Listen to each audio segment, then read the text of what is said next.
c'est notre fils Gwen et moi, c'est les 3 de base. Puis on a Jean-Marie Muller, qui est notre 4e partenaire, et dans nos formations, on est 4. On enseigne à 4. C'est un côté original. Dans un mât provençal typique, qui est ancien, je crois qu'il a plus de 200 ans, il me semble.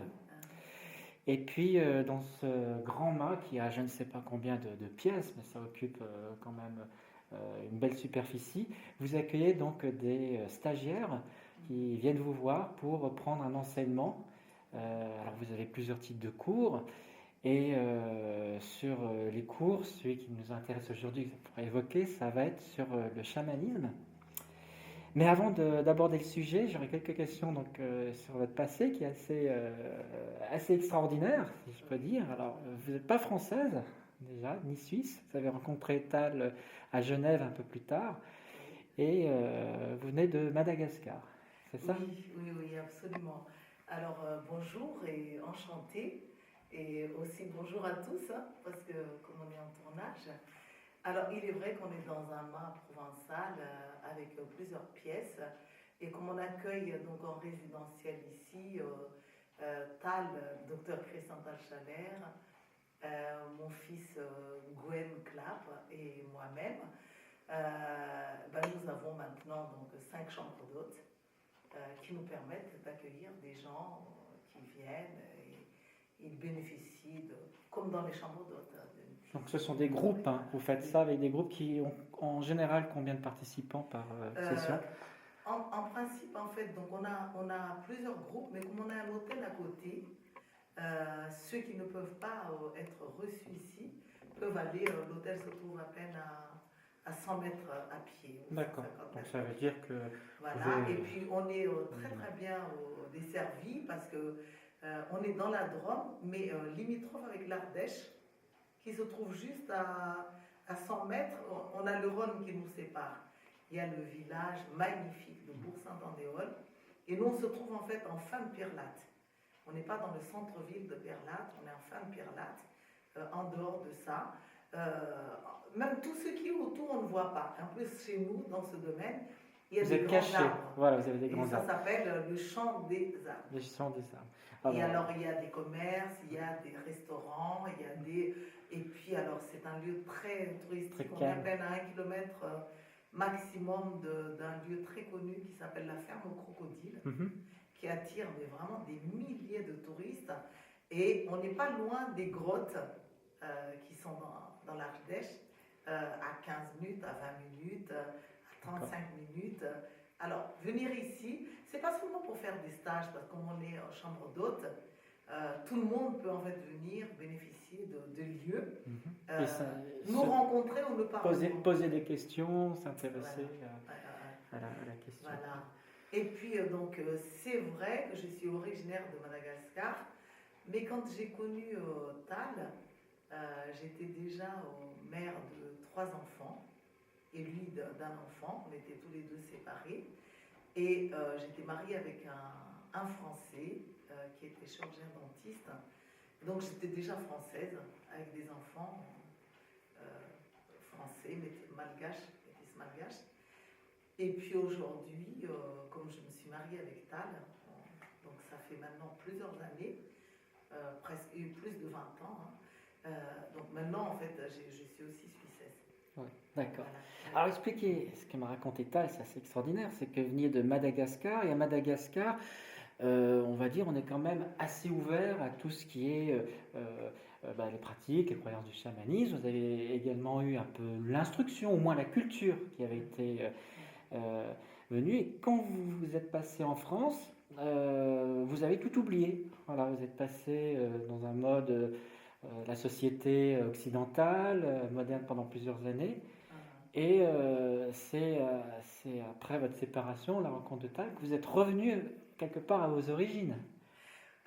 Oui, en fait, pour être bien clair, ce n'est pas du tout parce que j'ai oublié, mais je viens d'une culture où les chamans ou les enseignants spirituels ne se mettent pas en avant, comme c'est le cas en Asie ou au Tibet ou en Inde.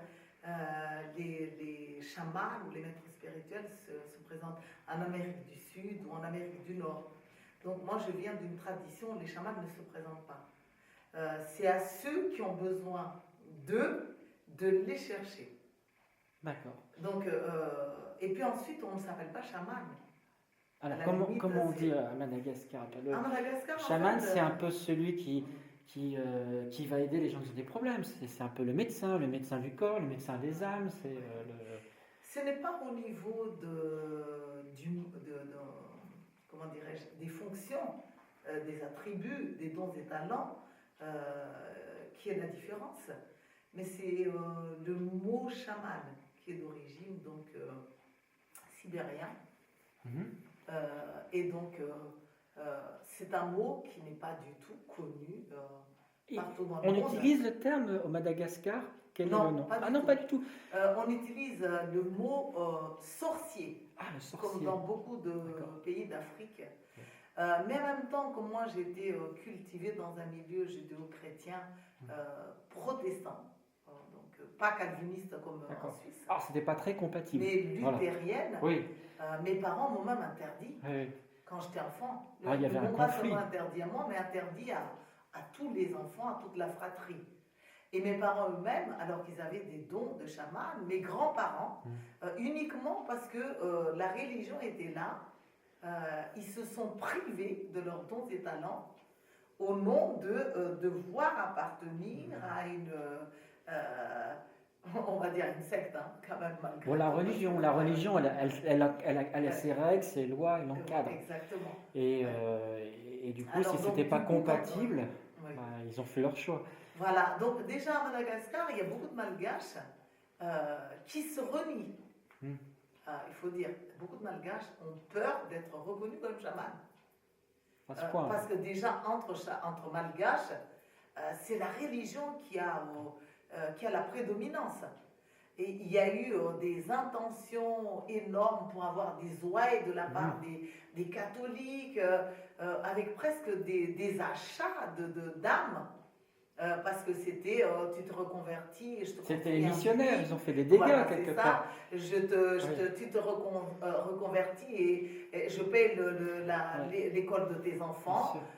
Donc, c'était monnayé. Je comprends, mais parfois il y a des civilisations qui sont malins, c'est-à-dire qu'ils acceptent parce qu'ils n'ont pas trop le choix, ils disent ok, les missionnaires, on vous écoute, la religion, mais après ils adaptent un peu la religion en mélangeant aussi les cultures. Je pense ça notamment en Amérique du Sud. C'est exactement ce qui s'est passé à Madagascar. Vraiment, je te remercie parce que là, tu touches à un point. C'est absolument une plaie. Parce que du coup, les Malgaches sont complexés à l'idée de se révéler chaman, en plus d'une culture secrète du chamanisme, et le fait de porter le nom de sorcier, sorcier étant devenu très péjoratif. Négatif, on va dire. Donc, on a honte, en fait, on a honte. Même moi, au sein de ma propre famille, il y a des on ne dit pas à tout le monde. De qui je ne peux pas encore vraiment me révéler.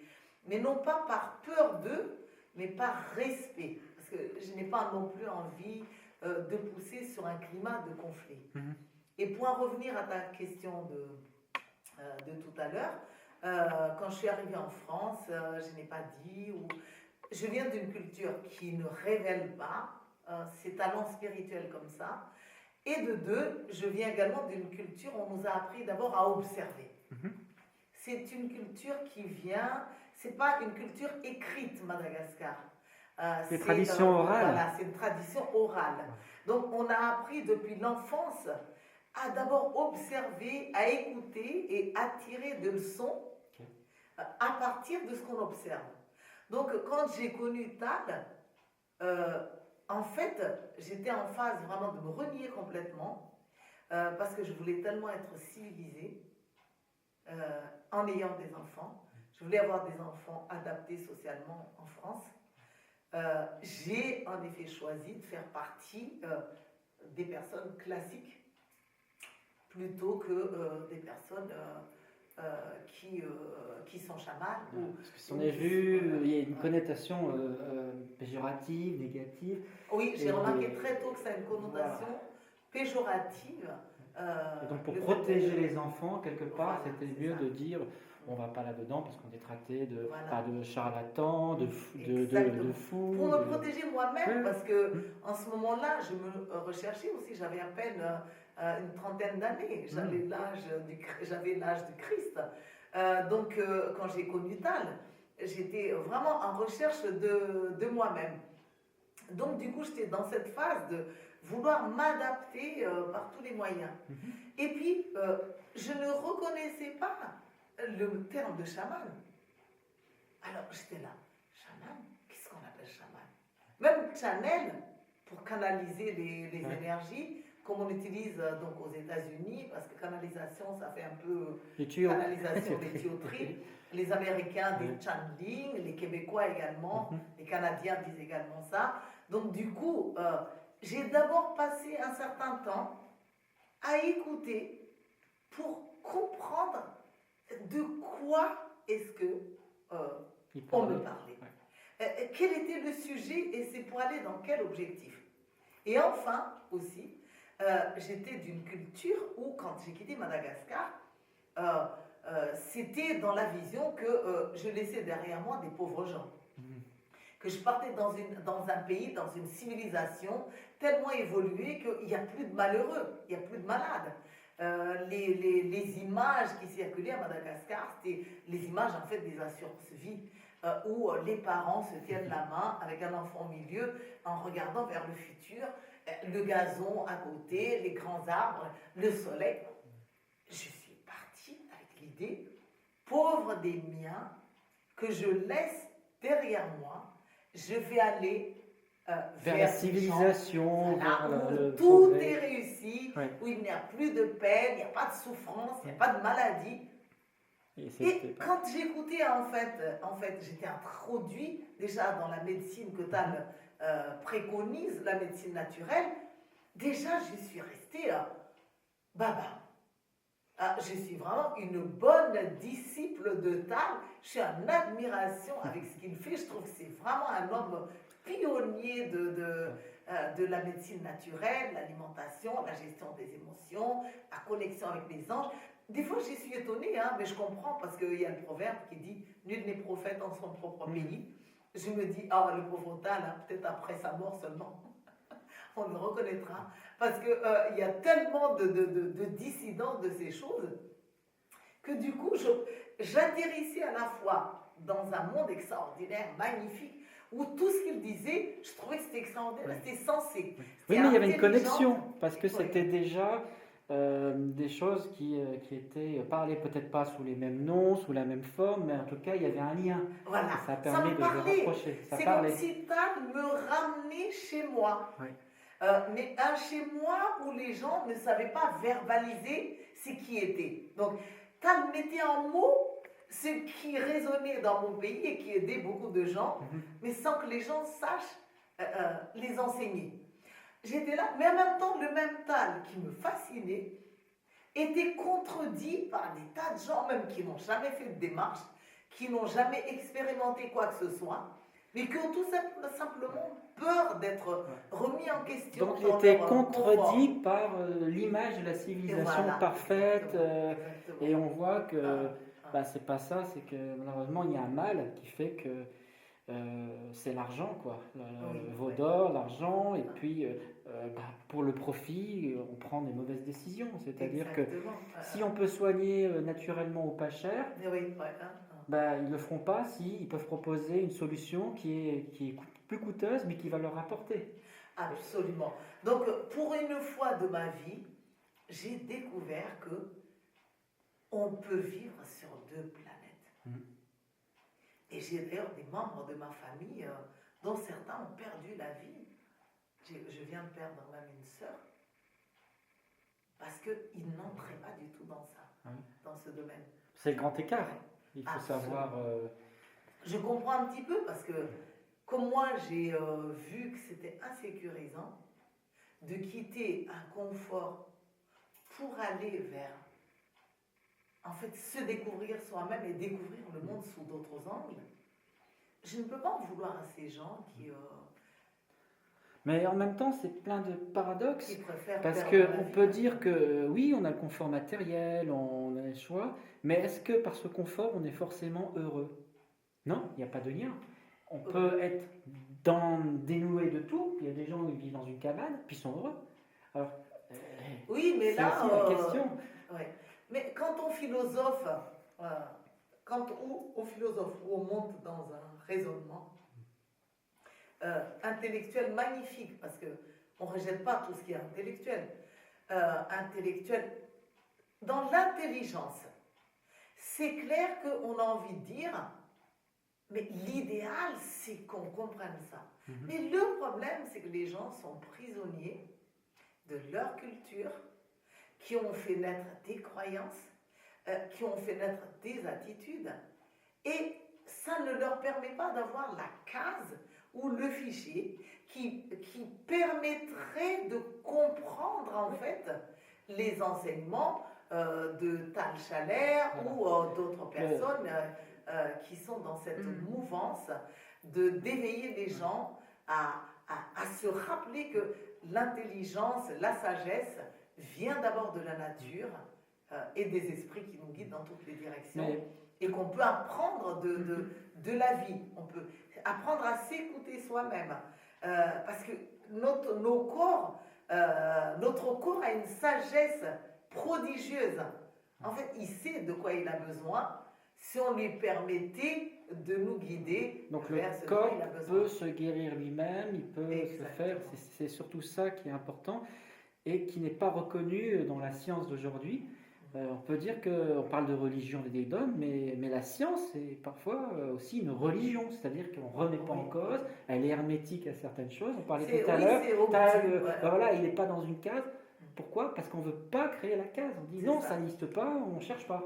Exactement, exactement. Alors donc, une fois que j'ai compris qu'énormément de gens étaient en quête de retrouver la nature, et qu'énormément de gens ont compris que il y a dans le monde des mystères existent des forces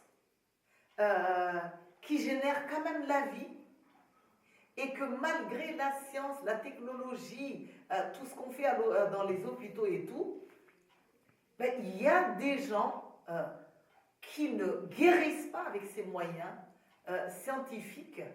Il y a des gens qui sont malheureux, il y a des gens qui ont envie d'apprendre ce qui se passe en eux, il y a des gens qui ont envie de se reconnecter avec le mystère. En ce moment-là, j'ai compris, au-delà du mot chaman, ou chamanisme, qu'en fait, j'avais ma place, qu'on avait besoin de moi dans cette civilisation, dans cette société. Du coup, j'ai mis quand même quelques temps pour à la fois me retrouver et pour restructurer ce que j'ai compris, les enseignements que j'ai perçus des esprits qui m'accompagnaient depuis mon enfance, parce que depuis mon enfance, je vis des choses extraordinaires que je pensais être vécues par beaucoup de gens, mais que j'ai découvert plus tard que ça faisait partie de presque d'une anomalie. Quelles sont ces choses extraordinaires? Est-ce que c'est une prémonition? C'est de voir des choses que les gens ne voient pas, ou ressentir? Je vois des choses que les gens ne voient pas. J'étais invitée à faire ce qu'on appelle aujourd'hui des voyages hors du corps. C'est que des soirs, j'entendais comme des musiques qui m'apaisaient, je me sentais bercée. Je sais que c'est fou d'entendre ce que je dis, mais je sais aujourd'hui que je ne suis pas seule à vivre ça. Et du coup, brusquement, je partais. Et au début, je ne me rendais pas compte que je partais sans mon corps. C'est bien des années plus tard que j'ai découvert, suite à d'autres expériences, qu'en fait, je partais avec ma conscience. Et je rencontrais des peuples, des pays, et pendant que je voyageais, je recevais des enseignements de sagesse. Alors qu'on explique pour ceux qui ne sont pas encore au courant, c'est-à-dire sortir de son corps, c'est voilà, en allongé, on sort et puis c'est un voyage, mais c'est un voyage dans un monde qui n'a ni temps ni espace et où on peut rencontrer des entités, des mondes. C'est un peu comme un rêve éveillé. En fait, je ne me rendais pas compte du tout que je sortais de mon corps. C'est-à-dire comme si c'était vrai. C'est-à-dire, je ne me rendais pas compte. Et comme j'étais enfant, je n'avais aucune comparaison. D'accord. Les autres n'en parlaient pas. Non, les gens n'en parlaient comme pas. on rêve, on voit des choses un peu bizarres, finalement, sortir de... Je n'ai jamais entendu ni des gens qui affirmaient faire ça, ni des gens qui contredisaient que ça n'existait pas. J'étais très jeune. Mais tout ce que je sais, c'est que c'était bon. Et ça arrivait quand alors? C'était merveilleux. Ça arrivait souvent le soir. Le soir? Ouais. Dès que je commençais à m'apaiser, et c'est avant de tomber vraiment dans le sommeil profond, que je me sentais bien. J'ai même eu l'impression à des moments, et peut-être parce que j'étais sous les tropiques, d'avoir des ailes qui m'éventaient. Une sensation d'être éventé. Et du coup, on n'avait pas de climatiseur. On n'avait pas d'électricité, mais en tout cas, c'était extrêmement bon, cette sensation d'être bercé pour pouvoir être préparé à autre chose. Je me sentais entourée d'un amour donc infini. On ressent des choses, on est bien, il y a un sentiment de bien-être déjà. Un sentiment de bien-être, de sécurité. Mais je n'avais pas de questions, parce que je n'avais pas de référence. Et puis on ne savait pas pourquoi aussi y aller, c'était juste... Voilà. Au début, moi je pensais juste qu'on est bien comme si un vent frais venait vers vous, vous caresser le visage, et comme si un super parent arrivait en vous disant des mots si rassurants, des mots aussi... inspirant, qui vous donnait la sensation que ce que vous faites est non seulement utile, mais agréable.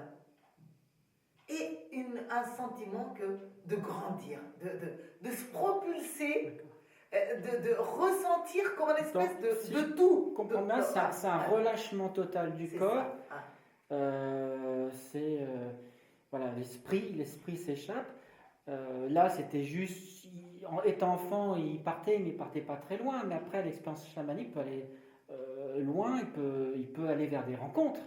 Et ça, c'est arrivé aussi jeune. Est-ce qu'il y avait une compréhension de ce qui se passait, ou c'était naturel? Est-ce que c'était voulu, ou alors c'était subi? Je n'avais pas de mots, je ne peux pas dire même si c'est l'esprit qui a s'ouvrait, si c'est... Aujourd'hui, je mettrais le mot la conscience.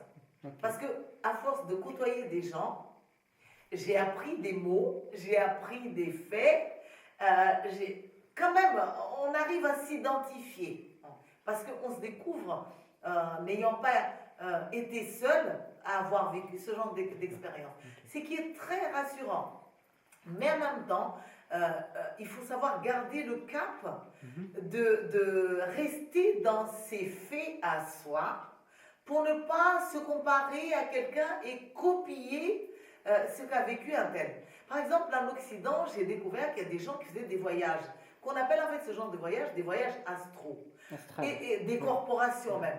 Et donc, il y a des gens qui disaient, brusquement, j'étais au plafond. Mais moi, je n'ai même pas pensé regarder le plafond. D'abord, j'étais dans des cases, le monde n'était pas pareil.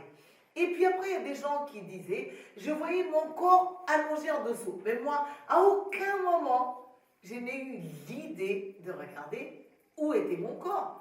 Donc, je ne me suis même pas dit, est-ce que je suis avec mon corps ou sans mon corps? Non, c'était pas important. Ce qui était important, c'est la sensation d'expansion, de s'ouvrir, d'accéder comme à tout, mais dans un bonheur.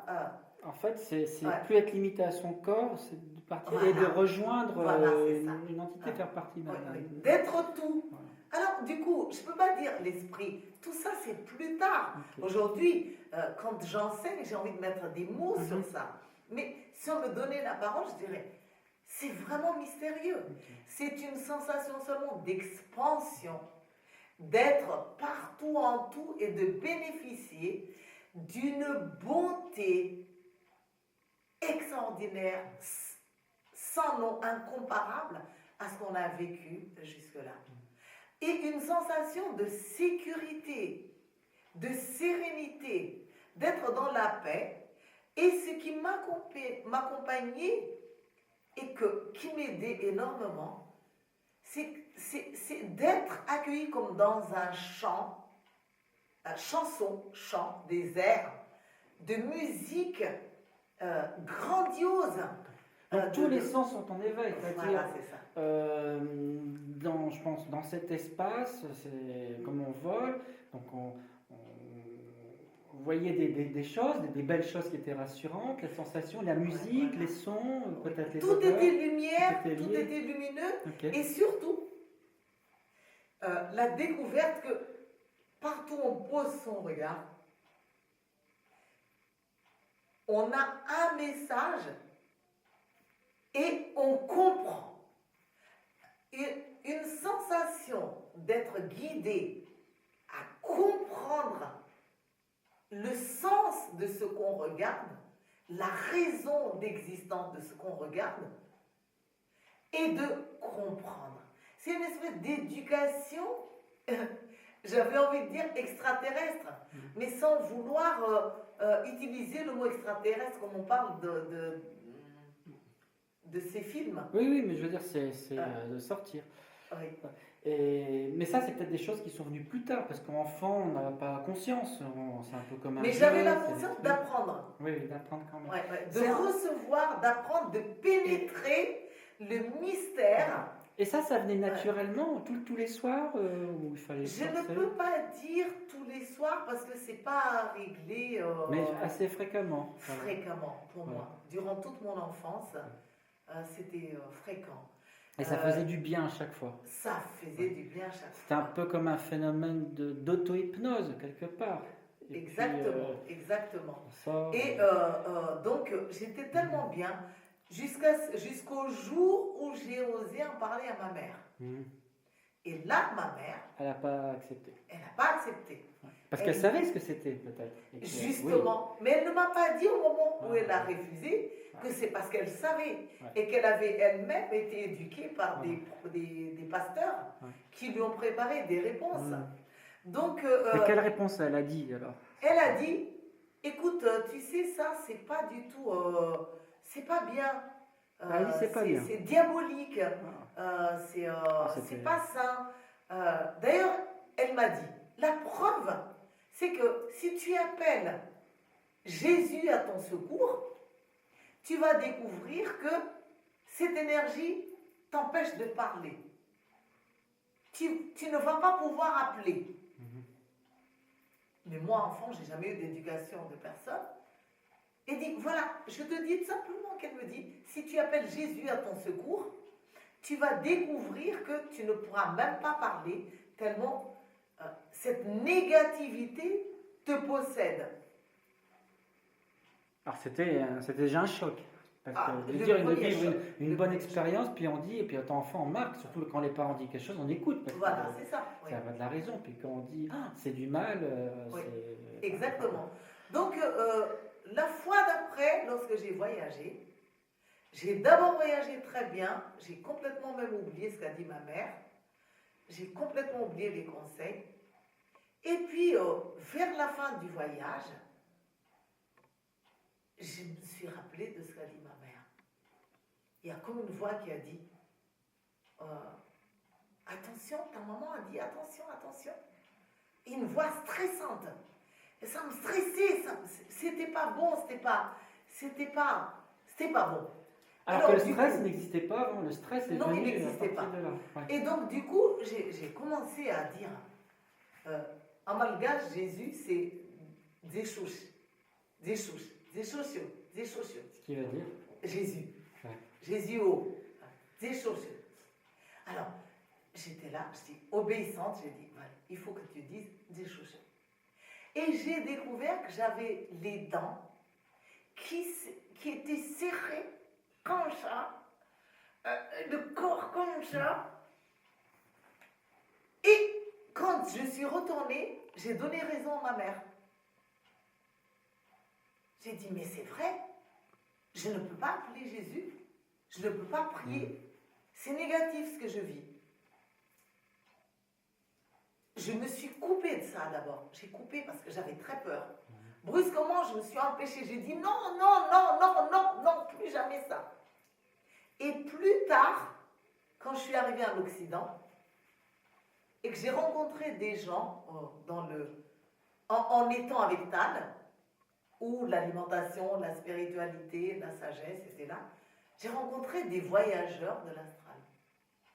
Et dans certaines personnes, j'ai entendu on est tellement bien qu'on résiste en fait à l'idée de réincarner son corps, de se retrouver dans son corps. Et du coup, son corps est souple tant qu'on est dans ce monde, et c'est se remettre dans la matière et refaire fonctionner le cerveau gauche qui crée des contractions, des résistances. J'ai compris pour moi que ce n'était pas le nom de Jésus que je devais prononcer qui me contractait, mais c'était l'idée de faire quelque chose dicté par mon mental. Et en même temps de retrouver un monde, quelque part, un monde un peu de dur, parce que j'avais déjà été éduquée par des parents qui essayaient de me rendre obéissant à un système, à une éducation, à une croyance. Et en fait, déjà enfant, en fait, on n'est pas bien. Parce qu'on n'est jamais entendu, il n'y a pas de milieu de partage, de compréhension, d'accueil, de vous guider réellement en tenant compte de vous, mais des conseils qui viennent des êtres qui veulent quelque part vous faire entrer dans des dogmes. Et avec une grande souffrance, j'ai découvert ça. Mais néanmoins, comme j'ai déjà beaucoup voyagé, j'ai déjà beaucoup appris, j'ai quand même osé faire confiance au monde des esprits et à toutes les sagesses que j'ai entendues, parce que des fois quand je voyageais, je survolais des maisons, je survolais des personnes qui discutaient, des assemblées, des vies de couple, des scènes de parents avec des enfants. Donc c'est vraiment comme un film, ces voyages, pour comme un expliquer. film. Et ça passe très rapidement. On peut aller il n'y a pas de notion de temps, d'espace, on peut aller très rapidement d'un endroit à l'autre, on peut revivre le passé aussi. Exactement. D'ailleurs, même je me suis revue dans mes passés. Mais au début, je ne savais même pas que j'allais dans le passé. Oui. Mais là, quand je me voyais dans le passé, par contre, ce n'était pas dans les voyages dits astro, c'est-à-dire le soir. C'est qu'il y a des moments, même dans la journée, brusquement, comme si je regardais un paysage, et le paysage s'effaçait pour faire place à un autre paysage. Comme si des portes s'ouvraient. Il n'y a pas de porte, mais comme si le monde s'effaçait pour faire place à d'autres mondes. Et du coup, j'assistais à des scènes, et enfant, j'étais là. J'ai dit, mais les gens étaient vêtus d'une autre manière, ils parlaient d'autres langues, et je voyais des hommes, des femmes, des enfants. Et j'ai remarqué seulement un peu plus tard que lorsque je me regardais moi, que j'étais en face de mon propre personnage du passé, de ce qu'on appelle vie antérieure, mon cœur battait fort, comme si c'était la rencontre était insupportable. Mais avant de parler de vie antérieure, Tal me disait que ça m'avait aussi paru assez incroyable, qu'on peut revivre déjà son enfance, voire sa naissance. Et il a dit qu'il a revécu sa naissance et il a pu ressentir les sentiments qu'avait sa mère, qu'elle n'avait jamais dit. Quand on lui a dit, t'as eu tel sentiment, elle a été surprise. Elle dit, oui, c'est vrai, comment tu as pu le savoir? Alors justement, ma question, c'est est-ce qu'on peut guider dans le passé, ou c'est des choses qui arrivent comme ça, ou alors on est amené automatiquement là où il y a eu le plus de problèmes, parce que tout au long de sa vie, on a des hauts et des bas, mais on peut avoir des difficultés qu'on a mal acceptées, ça fait des nœuds, et on peut revenir à ces endroits-là. À ce moment-là de ma vie, d'abord, je ne savais pas que c'était moi. Donc, j'étais à des lieux de parler de vies antérieures. Ça ne me disait strictement rien. Puis aujourd'hui, à force de découverte de gens qui ont voyagé, des gens qui ont expérimenté, mais aussi d'écouter mes élèves, mes patients qui viennent se former donc ici ou ailleurs d'ailleurs, j'ai vraiment appris à poser des questions plus pertinentes aux guides qui m'accompagnaient dans les voyages. Et du coup, j'amenais des questions concrètes des gens d'ici pour pouvoir ramener des réponses à des gens d'ici. Ou alors, me voyant, me percevant en train de m'interroger sur beaucoup de choses, les êtres, les entités spirituelles m'envoyaient des messages, mais qui étaient des véritables réponses à mes interrogations et aux quêtes des gens que je rencontrais sur mon chemin. Et j'ai du coup découvert qu'il y avait des techniques voilà, qui c'était ma question, aux gens c'est qu'il faut une technique de pour y aller. pouvoir retrouver des souvenirs d'enfance ou même des souvenirs donc des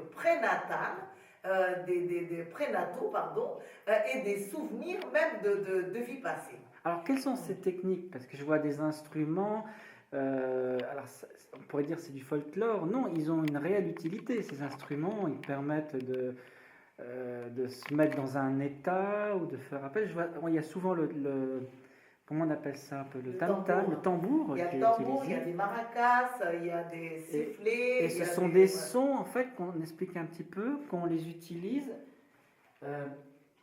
Qu'est-ce qu'ils font ces sons? Est-ce que c'est pour se mettre dans un état, ou alors c'est pour appeler les esprits, ou c'est un peu tout ça? Oui. Comment on peut expliquer? Alors, il existe en fait d'abord toutes sortes de techniques, mais la première des techniques, c'est d'abord l'ouverture. Parce que les instruments viennent après l'ouverture. Quelqu'un qui ne s'ouvre pas à recevoir, qui ne fait pas la place à l'interrogation au monde des mystères. Il faut y croire. Donc quelqu'un qui n'est pas réceptif. Non. C'est pas ça. Il n'y a pas besoin d'y croire, il y a besoin de s'ouvrir. S'ouvrir. Parce que y croire, c'est déjà une autre étape. D'accord. Nous avons d'abord besoin de nous ouvrir en admettant que nous n'avons pas encore solutionné nos problèmes.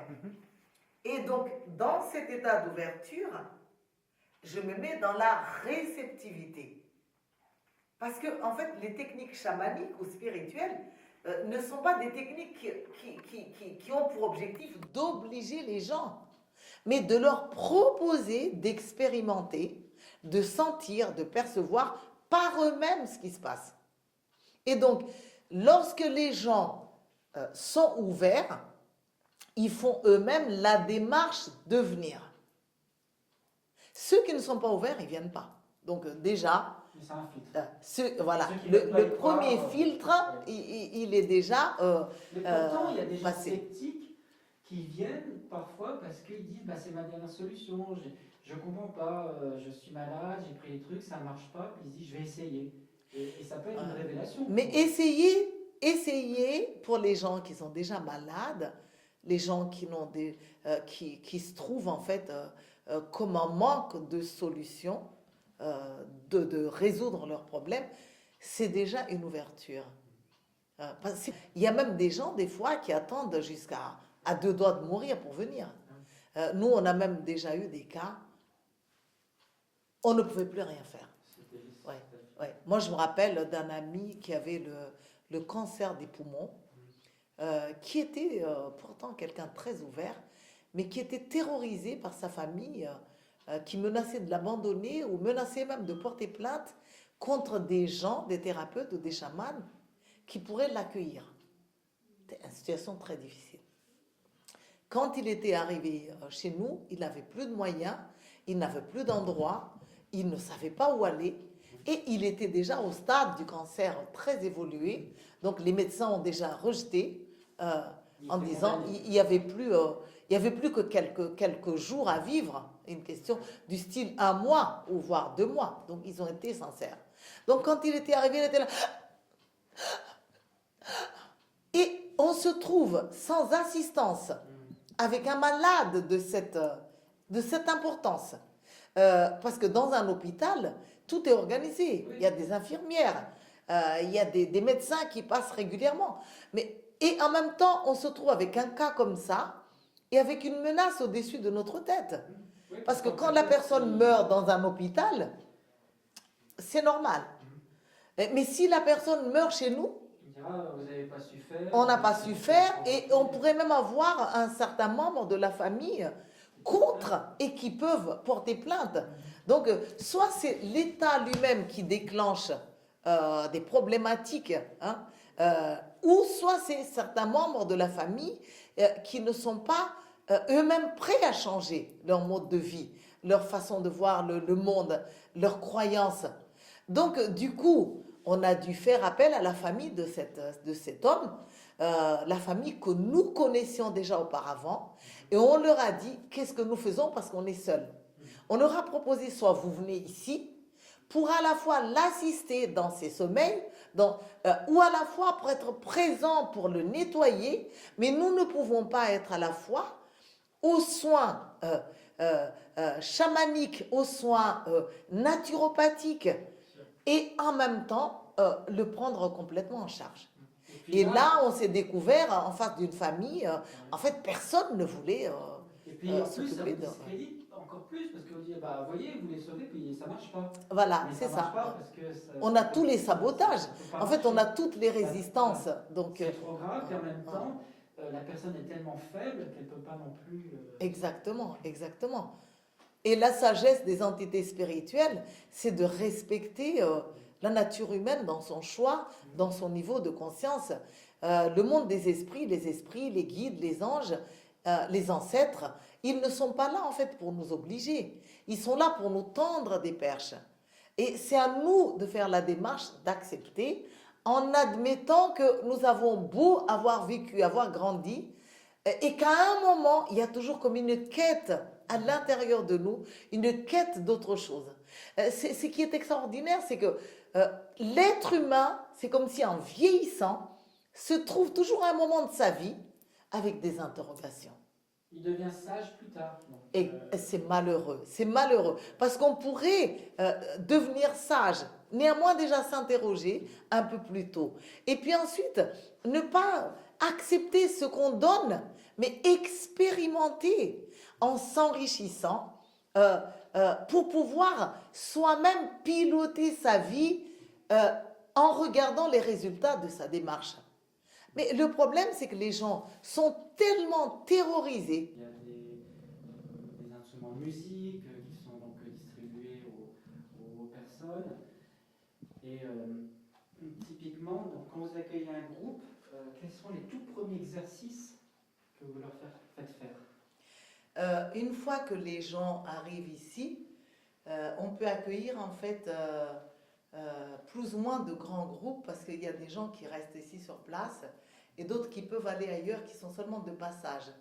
Et comme la salle, elle est grande, c'est un traversant qui permet d'avoir entre, on va dire, en fonction du travail, entre 15 et 30 personnes. Quand les gens sont seulement assis et qu'ils sont de passage, il y en a qui, à midi, ils rejoignent leur endroit de logement. Certains sont de passage et d'autres restent ici. Donc, mais ici, dans la salle, on a une capacité d'une trentaine de personnes si c'est assis sur des chaises. Et en action, un peu moins, une dizaine. Oui, voilà. Ouais. En action, en ce moment-là, on limite le nombre pour que ça reste confortable. Voilà. Et comme c'est une chambre d'hôte, les gens font eux-mêmes leur cuisine, on les reçoit seulement dans les chambres et ils se retrouvent eux-mêmes dans leur cuisine en train de partager leur repas. Voilà. Exactement, oui. Alors on reprend parler des techniques. Pour la personne qui vient pour la première fois assister à un cours de chamanisme, qui ne connaît rien du tout, par quoi on commence? On parlait tout à l'heure d'ouverture. Bon. Il y a des techniques, des instruments. Il y a peut-être d'autres techniques. Quelles sont toutes les techniques qu'on peut utiliser pour faciliter justement cette ouverture et cette exploration? Alors, une fois que les gens ont passé le cap d'accepter de s'investir dans autre chose que ce qu'ils font régulièrement, en ce moment-là, ils viennent ici. Et quand ils viennent ici, on les reçoit dans cette salle de travail. On peut travailler seul, on peut travailler en famille, en couple, entre associés. En fait, il y a vraiment beaucoup de possibilités. Et une fois là-dedans, on essaie d'abord de distinguer si les gens ont besoin de soins ou s'ils ont besoin d'apprendre eux-mêmes à donner des soins. C'est deux choses différentes. Donc ceux qui font des consultations pour avoir besoin de soins, c'est nous qui faisons les expériences immédiatement sur eux, de tout ce qu'on sent qui est juste, travailler sur les corps énergétiques, faire les bruits avec nos corps, avec les instruments qui sont mis à notre disposition pour harmoniser leurs énergies et puis faire dynamiser les cellules de leur corps et faire entrer à l'intérieur d'eux la lumière justement de ces entités spirituelles qui nous inspirent. Alors, on peut tout à fait ne pas y croire parce que ça s'appelle le monde des mystères. Moi, je suis absolument d'accord qu'on peut ne pas y croire. Mais j'invite quand même les gens qui sont durs, difficiles, à oser expérimenter à la place de se durcir et d'attendre seulement une fois qu'on est malade pour pouvoir expérimenter. Parce qu'il n'y a aucun danger pour moi à expérimenter. On peut venir même à des stages en étant un peu spectateur. Hein, il n'y a pas du forcing là-dedans. Et à ceux qui viennent pour apprendre eux-mêmes à devenir chaman ou à devenir naturopathe ou à devenir des êtres capables de s'occuper de l'être humain dans sa globalité, c'est-à-dire dans la médecine holistique. Et là, on va regarder au niveau alimentation, au niveau de la gestion des émotions, au niveau de l'harmonisation des hémisphères cérébraux, au niveau de la connexion avec la petite voix du cœur. On donnera alors à ce moment-là les exercices qui vont dans le sens de leur demande. On a toutes sortes de clientèles. On a non seulement des mères de famille, des agriculteurs, on a des chômeurs, mais on a également des médecins, des biologistes, des avocats, des pharmaciens. En fait, c'est absolument incroyable que des gens de tous bords puissent s'ouvrir à ces réalités dites extraordinaires. Alors donc du coup, quand on donne les cours en ce moment-là, on propose du travail sur soi. Si les gens sont très malades, qu'ils ont besoin d'apprendre à se nourrir, on leur enseigne l'alimentation vivante, bio, et on met à leur disposition une cuisine où ils peuvent apprendre à faire des graines germées, où ils peuvent apprendre à jeûner, où ils peuvent apprendre aussi à marcher pour écouter leur corps par la suite, où on leur fait bénéficier de massages ou des choses comme ça. Mais pour aller dans l'ordre, donc il y a plusieurs piliers, il y a l'alimentation. L'alimentation, c'est quelque chose qui est très important. Quelque part, l'alimentation, c'est ce qui empoisonne, c'est ce qui guérit. Là, en alimentation, il y a le choix de bien s'alimenter pour prévenir des maladies, pour être bien. En fait, on ne procède pas dans un ordre de priorité comme ça. On tient compte de l'état de la personne. Certaines personnes, c'est l'évidence même qu'ils doivent commencer par l'alimentation. La régénération cellulaire. Si ce n'est pas l'alimentation, ça peut être même par des lavements, hydrothérapie du côlon, parce que les gens arrivent trop chargés. Ça se voit, parce que l'alimentation a pour fonction à la fois d'apporter des nutriments essentiels, mais a également la fonction de nettoyer l'organisme. Et quand les gens arrivent trop pleins, qu'ils n'arrivent pas même à gérer, ils sont dans ce qu'on appelle des crises de nettoyage.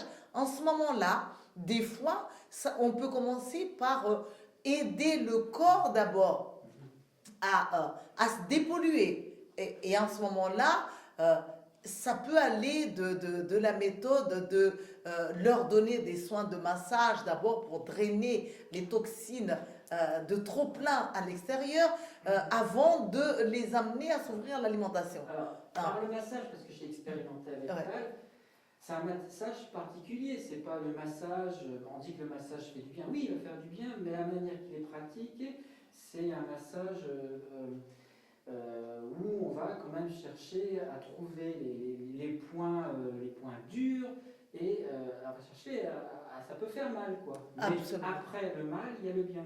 C'est-à-dire c'est d'identifier ce qui est bloqué et de débloquer. Il faut que ça parte. Oui, voilà. Absolument. C'est des méthodes un peu d'ostéopathie qui sont utilisées. Oui, nous ne faisons pas des massages en fait juste pour avoir de l'huile qui fait glisser les doigts. Et les massages que nous faisons ont été des massages inspirés. On a deux sortes de massages. Le massage multidimensionnel qui sert en fait à dépolluer l'organisme, à extérioriser les toxines, parce qu'on a découvert que le corps crée des réservoirs comparables à des poches où il accumule le trop-plein de toxines, de polluants, sans savoir trop quoi en faire, parce que la personne en rajoute. Et là, on vide ses poches. Et ces poches trop pleines, lorsqu'on les vide, sont hyper douloureuses. Et du coup, les gens, quand ils sortent du massage, ils ont quand même l'impression quelque part d'atterrir. Mais sur le moment, ça ne fait pas forcément du bien, il faut savoir gérer. Sur le moment, ça ne fait pas du bien. Sur le moment, ça ne fait jamais du bien, ça fait très mal. Mais on enseigne également aux gens à lâcher leurs émotions. C'est-à-dire, au moment où on a mal, à ne pas rester téméraire, à ne pas garder les émotions dedans, mais à extérioriser les émotions pour aider l'organisme justement à les vider à l'extérieur. De crier, justement, aide à relâcher. Ça fait partie du traitement. Exactement. Le fait de crier, parce qu'en fait, la personne, au lieu seulement de recevoir un soin de massage, apprend en même temps à gérer ses émotions, apprend en même temps à se centrer en trouvant le juste milieu quand elle pousse les émotions. C'est comparable en fait à un accouchement. Moi j'en sais quelque chose, je suis une femme. C'est qu'il y a des moments précis où on peut pousser, où on peut lâcher des cris. Mais si on lâche des cris à des moments où le travail ne se fait pas, on n'aide pas le bébé à sortir donc, du corps, à prendre une voie à un moment, normale. On a besoin d'un effort, et que cet effort va être douloureux. Ce cri, justement, il permet de relâcher et de faire que ça passe. Oui, absolument. C'est absolument indispensable de crier. Et justement, pour des personnes trop réprimées, qui ont beaucoup de jugements sur le fait de faire du bruit, on voit vraiment pourquoi la personne s'en trouve là avec cette maladie. Parce qu'on découvre combien elle est coincée. Et en même temps qu'on fait le massage, on fait appel en fait à des énergies extérieures. Pour moi qui suis chamane, je ne peux pas m'occuper de quelqu'un sans d'abord passer par le cap d'inviter les esprits qui m'accompagnent à y mettre des leurs. Et une des choses que j'ai apprises moi-même, parce qu'on parle de bruit, c'est pas seulement le patient qui doit faire du bruit, mais même moi-même, je ne peux pas arriver sur le corps d'une personne en état de stress. Je ne peux pas moi-même arriver bourré d'émotions. Et la connexion avec les mondes invisibles, c'est pour ça que tous les chamans, jamais ils ne sont en silence. Il y a toujours comme un chant qui vient, il y a la voix qui vient. Et pourquoi est-ce que la voix vient pour chanter ou pour faire des cris ou pour faire des sons? Parce qu'en fait, la voix sert à ouvrir des portes multidimensionnelles. Et en même temps que la nature nous a dotés intelligemment de voix, on a également les mains. Et partout chez les peuples premiers dans le monde, on tape lorsqu'on invoque les esprits. Et on découvre que quand on tape les mains, en fait, on allège non seulement les lourdeurs autour, mais pour les clairvoyants, on met de la lumière par le fait de taper. Ouais, il se produit toutes sortes de lumières. Et en même temps qu'on fait ça, c'est comme si on enlève les lourdeurs et on ouvre aussi des portes multidimensionnelles. Après, pour moi, chaman sauvage, parce que je suis à l'origine du chamanisme sauvage, dans le monde. Sauvage, c'est-à-dire qui n'est pas lié à une tradition. Ouais, parce que le chamanisme, c'est ça qui est intéressant. Déjà, le terme chamanisme, je n'avais pas compris, mais c'est un terme qui est tibétain, qui vient de l'Asie, je crois. Oui, du Touva, non, du Touva, de Russie. Là, mais en réalité, ces pratiques, on les retrouve partout sur Terre. Partout sur Terre. Il y en a en Afrique, il y en a en Amérique. Les gens n'ont pas eu besoin de se rencontrer. Il y en avait sûrement en Europe avant.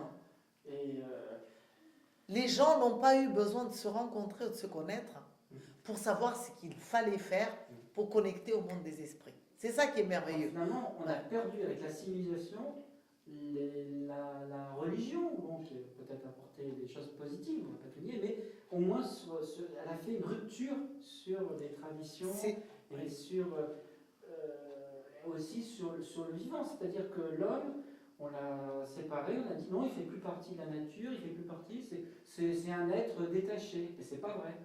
Oui, c'est vrai que la religion s'est un peu imposée entre les mondes des mystères et des hommes, entre le divin et les hommes.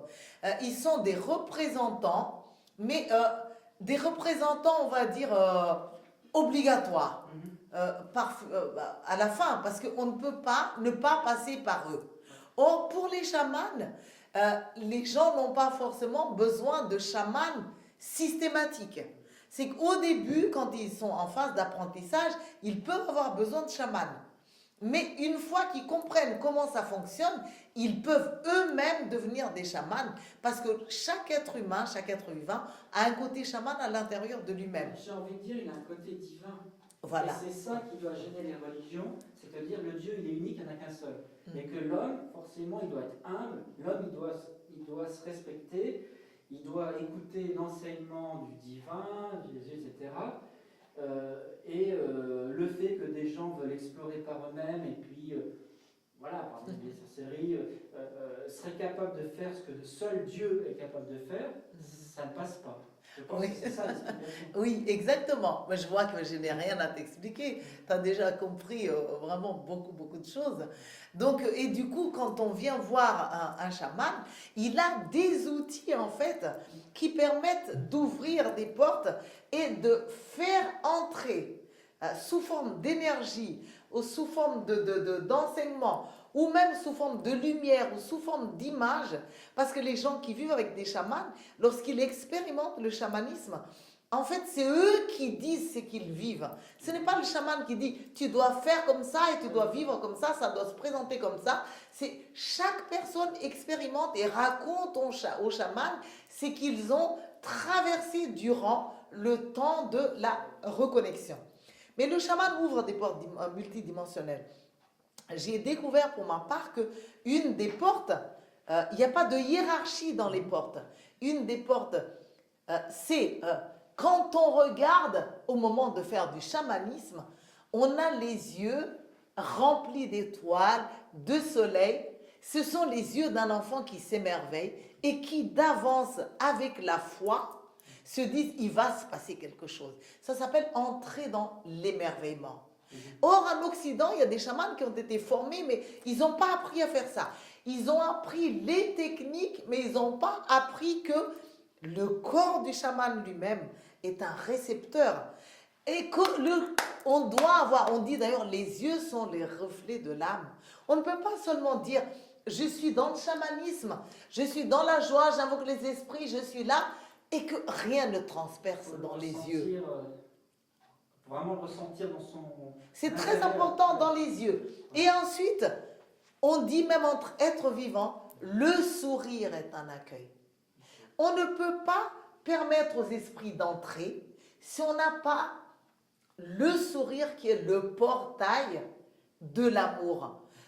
Si j'ai la foi, j'ai le sourire, je suis dans la joie, je suis enchantée d'accueillir. Donc, si vous êtes accueilli même chez un être humain, si personne ne vous sourit comme ça, vous avez du mal à entrer dedans.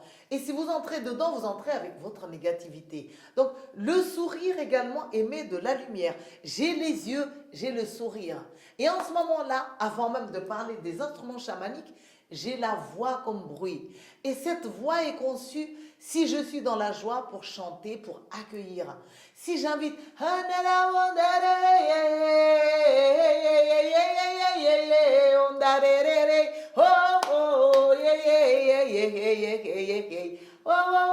Et je fais des gestes. Eh bien, pour un occidental ordinaire, en fait, c'est comme si... Ce que je fais là, c'est très dur parce que c'est trop une déclaration d'amour. À ce point, parce qu'on a l'habitude que, non mais l'amour, ça ne se partage pas comme ça. À la limite, beaucoup trouvent que c'est ridicule d'être si aimant, d'être si ouvert, d'être si souple. Et demander à un occidental ou à un américain de danser, faire bouger son corps. C'est les traditions occidentales qui bloquent en fait. Voilà, c'est la culture de rigidité, de que pour être sérieux, on doit être... Regardez même les prêtres, on ne les voit pas vraiment sourire aux esprits. Ils expliquent, ils chantent la même chose. Et c'est aussi la différence du chamanisme sauvage avec le chamanisme traditionnel, c'est qu'on répète les chants des ancêtres, alors que le chamanisme sauvage dit, puisque le chamanisme lui-même fait la place aux esprits qui nous inspirent à tout moment, à quoi ça sert de répéter la même chose, même si ça a eu du succès par le passé? Mais on est dans un monde en fait de contrôle. On contrôle aussi les nouveaux chamans. C'est comme dans la Bible, il y a eu à l'époque des portes qui permettaient à des channels de pouvoir parler, laisser passer les paroles de Dieu. Mais un jour, quelqu'un a décidé, ah non, non, ça c'est à l'époque biblique. Mais depuis, il n'y a plus un seul être humain qui est capable de canaliser la voix de Dieu. Et depuis ce moment-là, les gens sont là, ils sont en compétition, personne ne peut passer. Et pire, maintenant, ce sont des êtres qui canonisent des êtres humains en leur attribuant des titres de saints. Et comme par hasard, ça ne se passe jamais durant leur vivant. Parce que si ça pouvait se passer durant leur vivant, ben, on pourrait peut-être avoir un mot à dire. Mais quand on est canonisé seulement après la mort, c'est un grand honneur, mais le mort lui-même, en fait, son pouvoir personnel lui échappe, son divin pouvoir lui échappe. C'est quelqu'un d'autre, c'est comme donner des diplômes. On en est réduit à être là. Et donc les chamans font expérimenter, enseignent aux gens, soit la voix, et en même temps, ils font la musique. Ils ne parlent pas, on est dans la joie. Oh Terre-Mère, oh Père Céleste, regarde-moi, je suis dans la joie, je t'aime, je t'accueille avec ton énergie. Ils vivent ce qu'ils disent. Et en même temps qu'on fait ça, le corps ne peut pas être rigide. Pour des chamans, des peuples naturels, ils ne comprennent pas des gens qui sont dans le chamanisme. Certains bougent à peine comme ça. Parce qu'ils ont peur en fait d'être libres. Ils ont peur d'être vus par des gens se trouver en état d'extase, d'émerveillement. Ils ont peur d'être vus en état d'ouverture et d'accueil. C'est terrible de parler de monde des esprits ou de vouloir se guérir par d'autres moyens tout en étant contrôleur de la situation, n'ayant pas la capacité de s'adapter. Or, beaucoup de chamans, des fois, guérissent des maladies plus ou moins gravissimes. C'est mystérieux comme guérison, bien sûr. Et on est dans un pays où même le terme « guérir », à la limite, c'est dangereux. Je ne dois pas dire qu'il y a des chamans qui guérissent, parce que ça appartient à la science. Mais moi, je ne peux pas dire que je n'ai pas vu de guérison. Je ne peux pas dire pourquoi exactement, quel acte a guéri, même si certaines choses je sais, mais je peux dire qu'il y a exactement, il y a des guérisons dont on ne comprend pas. C'est aussi un peu comme pour des gens qui vont à Lourdes. On ne peut pas dire qu'il y a quelque chose qui guérit ou quelqu'un d'autre que la science. Mais il y a le monde des mystères. Il y a des gens qui vont à Lourdes jusqu'à aujourd'hui qui connaissent la guérison ou la rémission. Mais le problème, c'est qu'on ne leur donne pas la parole. Parce qu'on a peur de ces gens. On pense qu'ils sont tous des supports de Satan, des supports de chamans et qu'ils vendent quelque chose systématiquement. Et du coup, ça ne libère pas vraiment la société à pouvoir entendre et avoir ce qu'on appelle le choix thérapeutique. Mais ce fameux choix thérapeutique ne peut exister que si on découvre, voilà ce que fait un tel, voilà ce que fait une telle, voilà ce que proposent les scientifiques, voilà ce que proposent les chamans.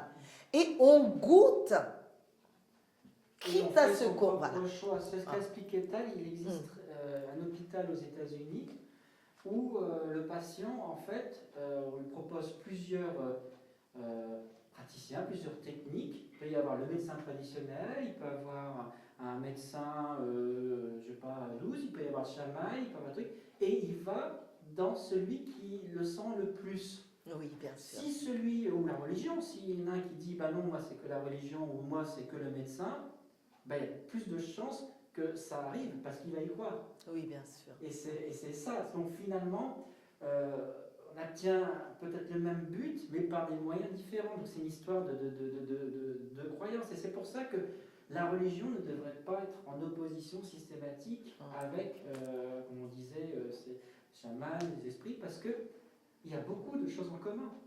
Ah, moi, je ne rêve que de ça. Un monde d'ouverture.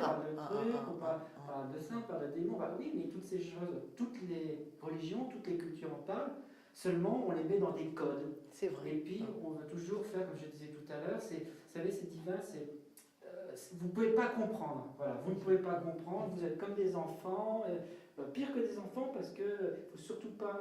L'enfant, il peut y aller, on peut faire une bêtise, on le tolère. Alors que là, c'est non, il ne faut surtout pas. Et donc après ça, on propose les outils, taper des mains, faire bouger le corps. Et comme par hasard, tout ce que je viens de montrer là a été repris par ce qu'on appelle la médecine holistique ou le développement personnel. Et là, la médecine holistique, en fait, on reprend tous ceux qui ont été proposés par des chamans, mais par des personnes qui ont bien pensé avec le cerveau gauche et qui les ont montés avec des exercices rationnels et qui les ont baptisés avec des noms.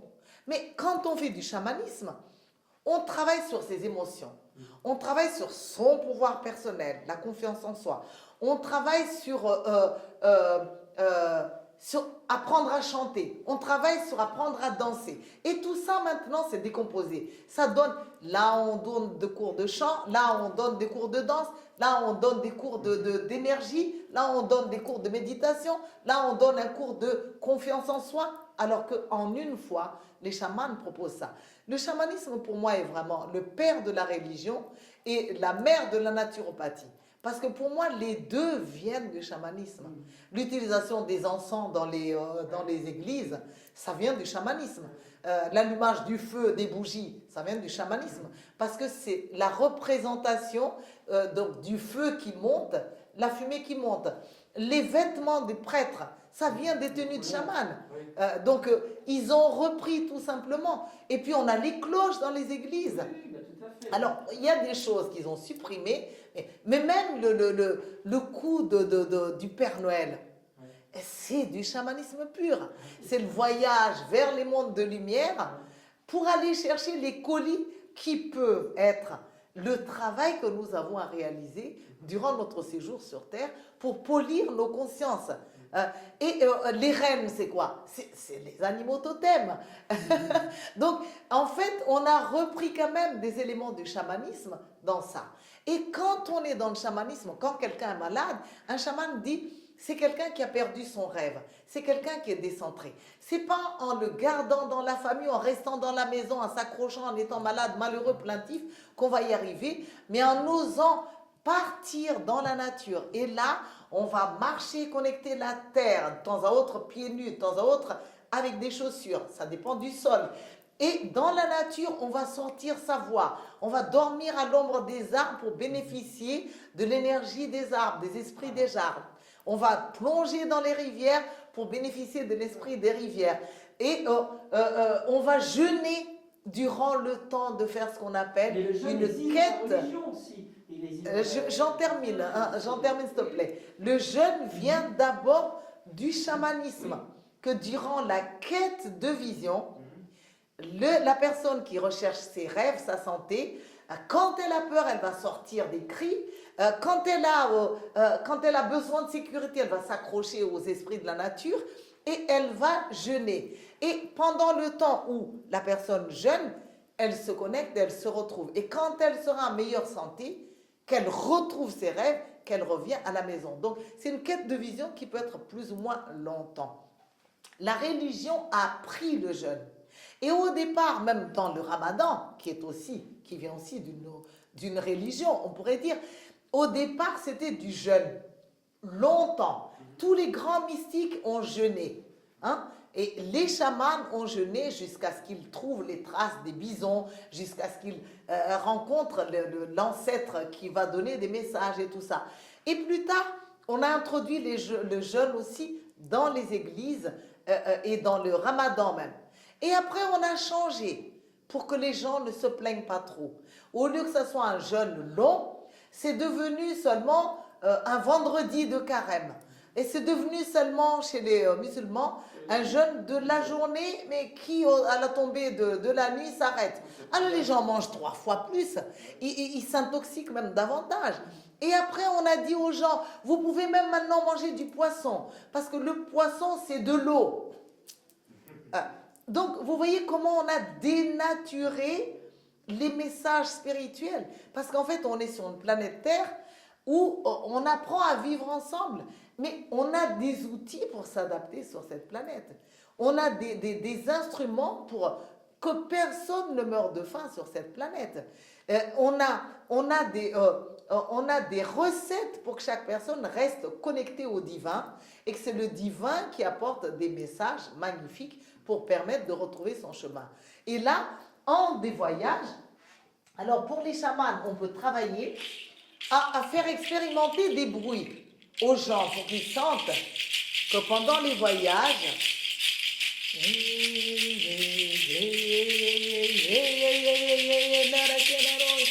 les mains bougent, on tend les mains à la terre, à notre mère, on s'ouvre au ciel, on accueille tous les esprits, on peut s'adresser à toutes les directions qui sont des portes d'entrée, on peut jouer avec ça. Et ce qui est extraordinaire, c'est l'état du patient. C'est l'état de la personne qui reçoit et non pas la vie d'une personne extérieure. Et ça, si c'est bien, on peut également, vous avez vu dans les églises, on a des cloches. Pourquoi? Parce que les entités ont peur du bruit. La vibration. Pourquoi? C'est pas seulement pour attirer des ouailles qu'on met la cloche, mais en fait pour éloigner les lourdeurs, alléger, ouvrir.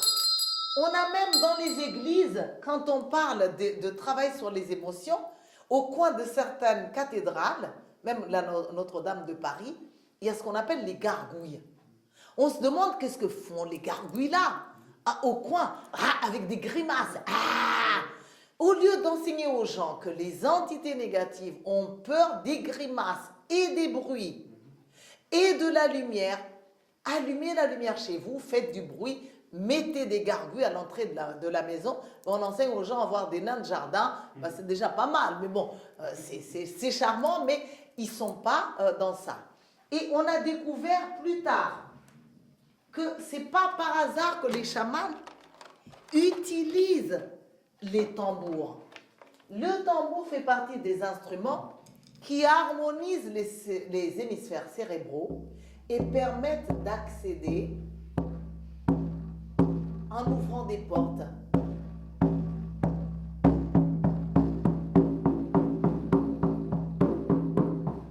Et on chante aussi.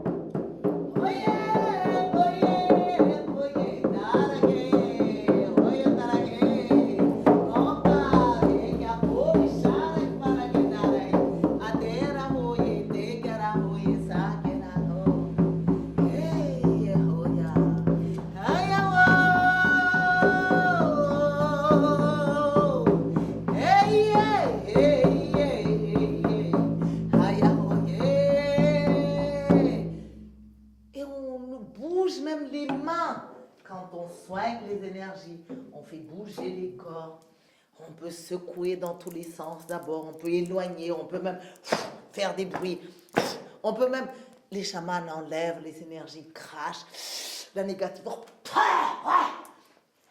Mais ce qui est étonnant, c'est l'effet du chamanisme. Au loin, on peut toujours avoir toutes sortes d'avis, mais ce n'est pas les gens qui sont au loin qui expérimentent le chamanisme, mais ceux qui sont dedans.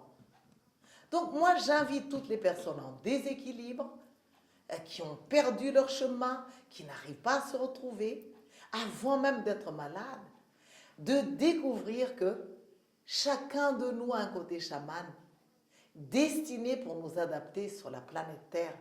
C'est notre pharmacopée, c'est notre médecin intérieur. Cet élan de chaman peut se retrouver chez un médecin, comme peut se retrouver chez quelqu'un qui se sent l'élan du chaman. Parce que qu'est-ce que c'est que l'élan chamanique? C'est cet élan d'amour qui nous permet, qui nous inspire à porter secours à toute personne en danger. Et donc, moi, dans mon chaman, je veille sur moi, je m'occupe de moi. Et dès que je vois un déséquilibre, je ne me dis pas où sont les professionnels, mais que fait la commune, et où sont les gens et le gouvernement. Non. Je me dis, qu'est-ce que je peux faire à mon niveau déjà tout de suite. Et quand je fais, je me fais du bien. Quand je fais, je suis plongée dans un bonheur. Je me sens aussi responsable de ce monde. Sinon, ça reste des mots. Quand on est écologiste, par exemple, il faut apprendre, à mon avis, le chamanisme. Pour ne pas seulement se contenter de dénoncer, parce qu'il y a assez de guerres sur la planète. Donc, on bouge sur tout ça, on fait bouger le corps, on remue, on confie au ciel, on tend les mains. Et en fait, quand on tend les mains, on demande à un ange ou à un guide spirituel, un ancêtre, d'entrer dedans. Et hop, on pousse ça au-dessus du corps d'une personne que l'on soigne. Et là, je m'émerveille parce qu'il y a vraiment des choses fantastiques. J'ai découvert que l'alimentation, c'est ça, régénère l'organisme. Mais quand la personne se refuse ou est suicidaire dans un niveau ou un autre de son corps, de son être, de sa vie, un pan de sa vie, l'alimentation à elle seule ne peut pas arriver jusqu'au bout. Si les méthodes de lavement et tout ça font du bien à l'organisme, toutes les techniques font du bien, il est quand même temps aussi de s'interroger qui en nous est suffisamment malheureux pour démissionner? Qui en nous est suicidaire? Est-ce que c'est ma partie chamane vraiment qui crée la maladie si je tombe malade? Ou est-ce que c'est parce que je ne sais pas me conduire en bon parent avec mes enfants, en bonne maman avec mes enfants? Et que du coup, non seulement l'ambiance avec les enfants s'est polluée, les enfants me détestent, personne ne s'intéresse à moi, c'est pas l'alimentation elle seule qui va me sortir de là. C'est pas non plus le chamanisme, parce qu'aucun esprit ne nous dispense de travailler sur nous. On a aussi des démarches qui nous permettent de nous retrouver, de travailler, de nous guérir. Si je suis malade, est-ce que c'est le chaman en moi, qui ne fait pas bien son travail, qui est désaligné? Ou est-ce que peut-être que je ne suis pas heureuse dans ma vie conjugale? Si je suis malade, est-ce que c'est parce que mon chaman que je suis tellement inefficace, il n'y a tellement pas d'esprit? Ou est-ce que c'est ma femme d'affaires? Je ne me suis jamais intégrée dans un monde matérialiste. Pour moi, tout ça, je m'interroge. Il y a même des gens, le problème, ça vient de leur enfance.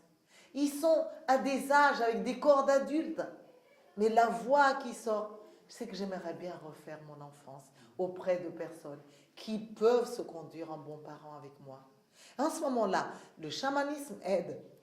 On adoucit. Toutes les méthodes de régénération cellulaire aident, mais le travail sur soi est absolument indispensable. Et donc, j'invite tout le monde à découvrir son côté chaman, à découvrir la naturopathie, c'est vraiment formidable, ça va bien ensemble, et aussi à veiller à ne pas laisser ces parties tyranniques, despotes, suicidaires, avoir le dessus sur sa vie quotidienne. Et j'en termine avec ça. Bien, merci.